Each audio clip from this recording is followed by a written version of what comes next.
I'm going to spin you all a yarn to kick off today's video. Let me know if any of this sounds familiar or not to you. In the beginning, there was a benevolent creator who creates the sun, moon, stars, and earth, and the first animals and person whom would populate it. Under this god of light exists a collection of divine servants who are emblematic of his 7 virtues. Alongside this good god is an evil deity who exemplifies evil and darkness, who introduced plagues, famine, and other forms of mortal suffering after conning the first humans into committing the original sin. A few millennium later, a prophet is sent by the good god to spread his message and set humanity back on the right track to fight back against the darkness. The people fall in love with this prophet and his good word. He rallies together a group of disciples to lead others to salvation via their own personal choices, a la free will, and those who lived according to God's virtues would be rewarded for all eternity in the paradise realm called heaven. Or they would suffer for all eternity in hell until the final judgment day, whereupon God would overcome all evils, purge the world of death, disease, hunger, and war. Then the dead shall rise again and live forever in eternal paradise as God always intended. Oh, and guess what? All of this was in writing some 2,000 years before the advent of Christianity. Finally, get some alone time to read. Son! What now? What are you reading? I'm reading the Bible! The Bible? Yes! Give me that! Oh my god, can you leave me alone? You're right. Of course I am! The Bible. Yeah, of course! I'm sorry. Yeah, you better be! Give me my book. God damn. What does this Oh say? my god, what now? Oh no. Oh no. What's this? Oh no. Oh god. No, that's my book! What now?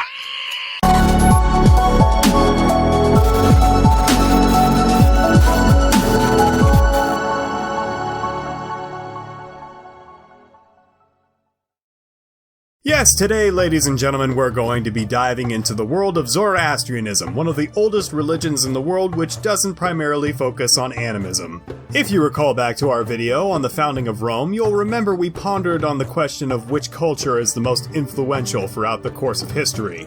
Well, I now pose the same question to you again, except from a religious perspective. While it's definitely true that Islam and Christianity are the 2 most prominent religions the world over today, they are both descendants of Judaism, which, if you haven't paid any attention at all to Sunday school and/or this channel, and others throughout this cesspool of a website which is YouTube, you'd notice it shares an awful lot of similarities to other Mediterranean mythologies, quite a few of which are archaeologically much older than the grandfather of the Abrahamic faiths. In fact, aside from Zoroastrianism, Judaism is most closely related to Mesopotamian mythologies, more specifically Sumerian and Babylonian. Of course, though, we're not going to find the answers to my proposed question in these places, as while sizable for their time, these empires and city-states rarely stretched outside the cradle of humanity, and thus didn't carry their religion very far with them.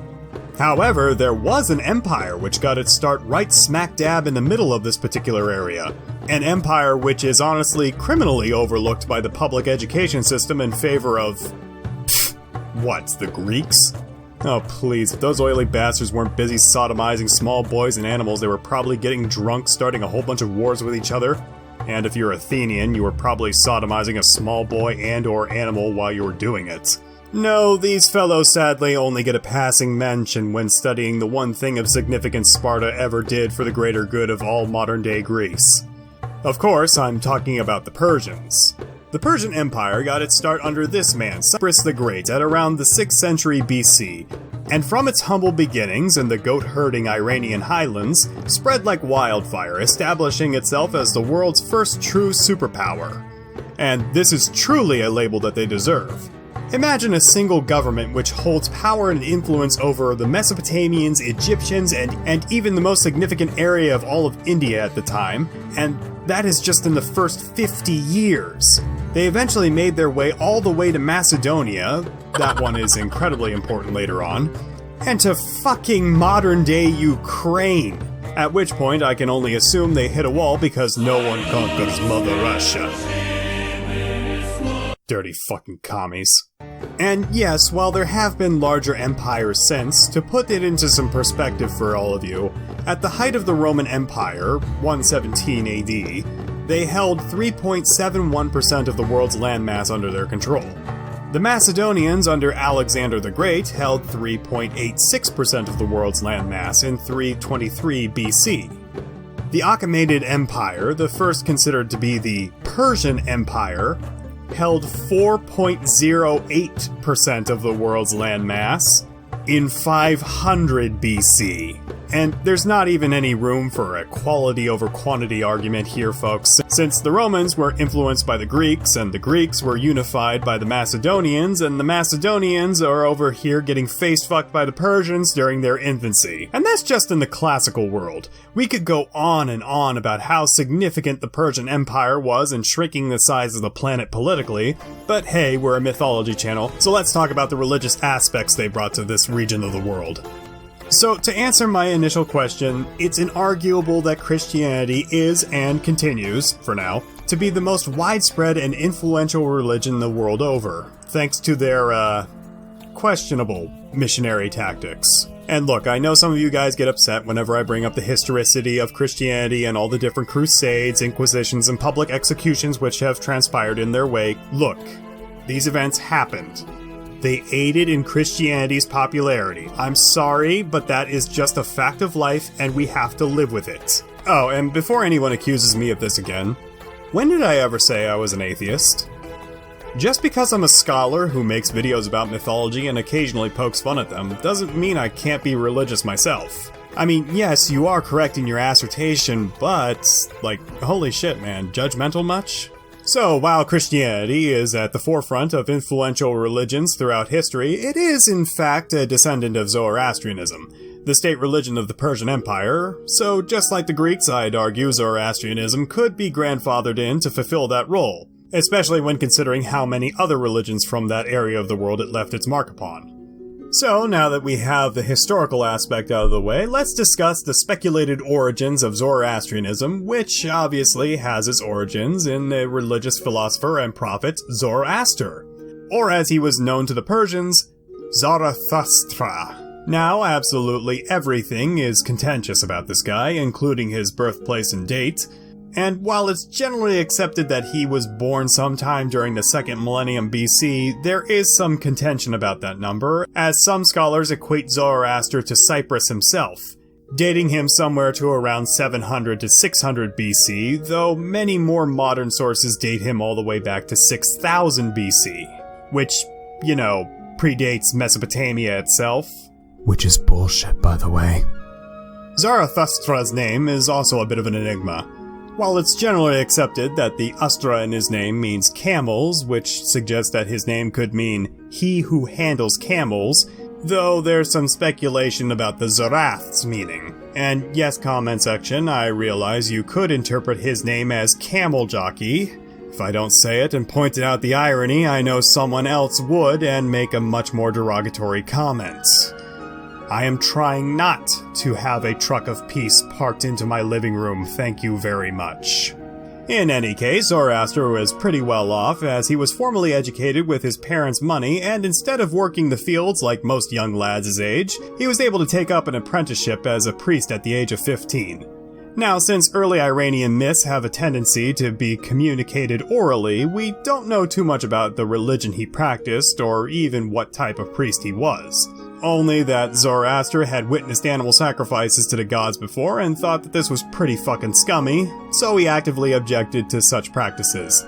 Something Christianity also probably inherited from Zoroastrianism.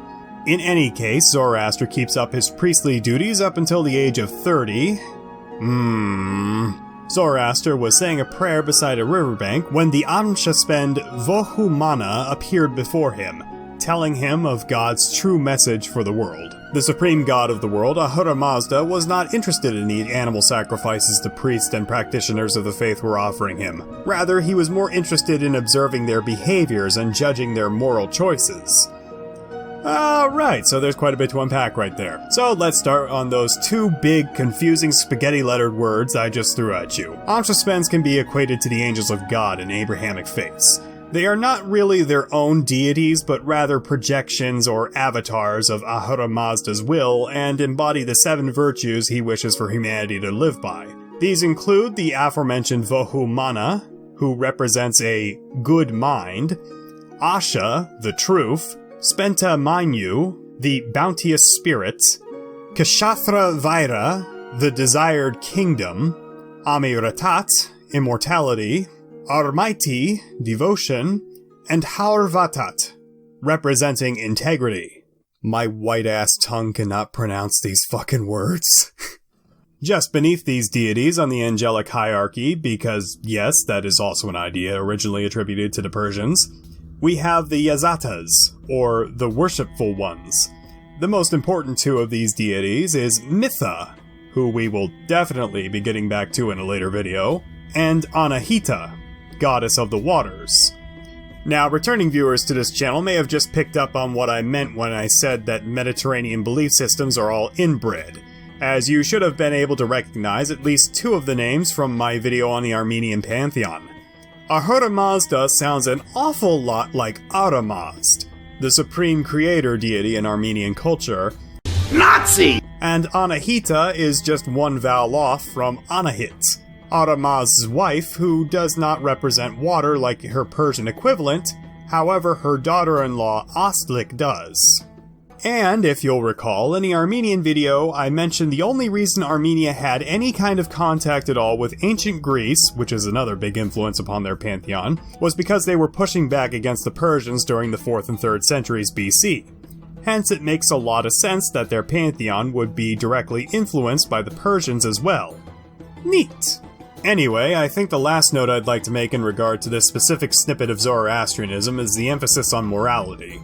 Of course, ancient religions had certain actions which they deemed unacceptable and offensive towards the gods, warranting them divine punishment, but there really wasn't too much incentive beyond getting vaporized to appease these heavenly deities. Zoroastrianism changed that by offering its followers a choice. Either abide by Ahura Mazda's moral standards and join him in heaven for all eternity, or commit vile immoral actions in life and be condemned to the pits of hell with Angra Mainyu, or as I will be referring to him for the rest of this video, Ahriman. While Ahriman did try to manipulate the actions of man via whispering falsehoods in their ears, Zoroastrianism preaches that all of mankind has a free will and the ability to choose right or wrong for themselves, whether or not that behavior is truly self-destructive or not. Obvious example should be obvious. Like his supposed brother Ahura Mazda, Ahriman also has underlings in his employment who seek to manipulate the will of mankind and accelerate the destruction of the world. He too also had 7 servants called the Deva, or Div, I'll let you sort out what that is the basis for, who likewise represented the nastier, some might say, sinful side of humanity. These include Eshma, Div of lust and wrath, Akamana, Div of evil thinking, Indra, being of deceit, Sauru, simultaneous Deva of anarchy and tyrants, get out the goofy face for this one because I'm probably going to mispronounce it, Naon Haitha, who embodies pride, stubbornness, and irreverence, and Tauvi and Zairisha, a pair of Devas who jointly represent degradation in the form of old age and plagues. Beneath these chieftain Devas are the Drug, who are often monstrous creatures of deceit. The most prominent among these was Azhi Dahaka, the 3-headed giant serpent. And serving directly under Eshma were the Pairaka, female Devas who would lure in men with their seductive charms and were most active during the night. In other words, the archetypal succubus. Because of his aversion to traditional animal sacrifice, Zoroaster was tasked to spread the world of Ahura Mazda to the world, so that they may all enjoy eternal salvation. He presents these new ideas to his fellow priests, and it goes over about as well as it did for Jesus. I.e., his life was threatened, he was expelled from his clergy, and socially ostracized by his family and friends. In a bind as to what he should do next, Ahura Mazda sends him a vision of the land of the king Vistaspa, and instructs him to head there and preach the good word to the king and hopefully get a foothold for his new religion. Which also went over about as well as you would expect, with Vistaspa imprisoning Zoroaster for his heresy. This forced Ahura Mazda to step in once again, and gave Zoroaster the ability to heal the king's favorite horse, which had been suffering from paralysis. Upon seeing this miracle, Zoroaster was granted a private audience with the king, and this time it goes over a lot better, with Vistaspa immediately converting to Zoroastrianism and, just to be a dick, orders all of his old priests to be executed. just as God intended. Zoroaster lived out the rest of his life in the king's court, took on 3 wives, had 6 kids, and then either died of natural causes at age 77, or was assassinated by a priest of the old religion, which evidently the king had missed. Hooray for happy endings, I guess? Anyway, I think that's just about a wrap on Zoro... Oh, wait a second.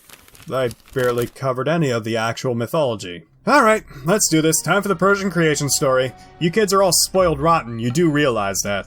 Now, according to most creation stories, Ahura Mazda just always existed alongside Ahriman in the boundless, endless void, and then just kinda set off creating shit. Since that's boring, allow me to direct your attention towards Zurvanism, a branch of Zoroastrianism named for Zurvan, a primordial deity whose presence predates that of even Ahura Mazda himself. In Persian, the word Zruvan, which is where Zurvan is thought to derive his name from, means time, though the way in which it is grammatically structured implies no gender, pointing to Zurvan being less of a god and more of a primordial concept, kind of like the void. Zurvan eventually became bored, as all primordial beings seem to do, and decided that it wanted a son. Sacrificing 1,000 years, which I suppose could be interpreted as a piece off of his own body, Zurvan willed for itself to have a son. However, as those 1,000 years drew to a close and Zurvan's prophesized child had not yet come to fruition, the embodiment of time began to doubt his own creative abilities, in turn producing a second son, this one born out of doubt, in stark contrast to the son it had conceived out of optimism. And in case you're having trouble understanding where this is going, Ahura Mazda is the child of optimism, while Ahriman is the child of doubt, forever tied to one another like yin and yang. Actually, exactly like yin and yang. No theories in the comments about how the Persians made it all the way to China. No.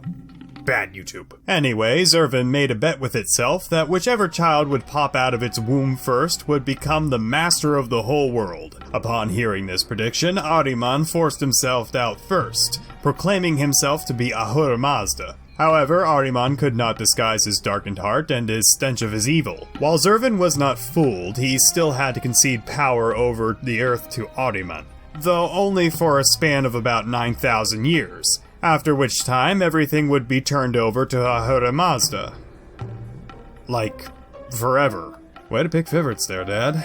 And just to remind me even more of my own father, Zurvan just kind of fucks off and disappears after the twins are born. This, coupled with the fact that the Zurvian myth was a later addition to the mythos, leads many scholars and practitioners of Zoroastrianism to reject the existence of such a being. I merely mentioned it because it's far more interesting than Ahura Mazda just popping out of nowhere than assembling the world out of nothing. So Ahura Mazda sets off to work, fashioning the sky out of metal, don't ask me where he got the metal, then the waters, and finally the earth, plants, animals, and first human named... Seriously? Okay, come on out, goofy reading face. The first man was named... Geomart. Good fucking lord. Anyway, the last thing Ahura Mazda created was fire, and then redistributed it to all of his creations. Now, there are some interesting notes we should go over here about this creation.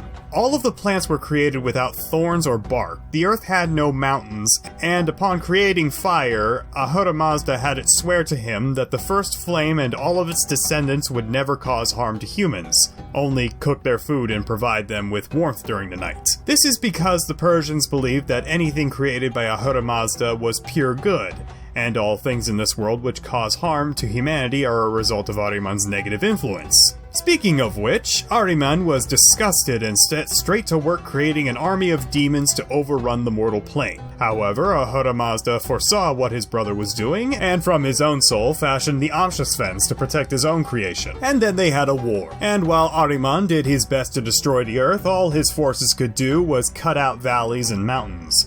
When he tried to influence the plants, they grew bark and thorns, and so on and so forth. After he was done, sickness beget health, pain beget pleasure, and death beget life itself, as was soon discovered when Ahriman succeeded in poisoning the first man Geomart with the first disease. Rip homosexual supermarkets. This was the greatest victory of Ahriman, as Geomart pretty much had AIDS because at this point there was no need for a human to have an immune system, so he was pretty much fucked from there. However, Ahura Mazda thought up a pretty clever way to try and preserve humanity. So on his deathbed, Ahura Mazda told Geomart to jack off into his hands, and then he took his seed and threw it into a lake for safekeeping.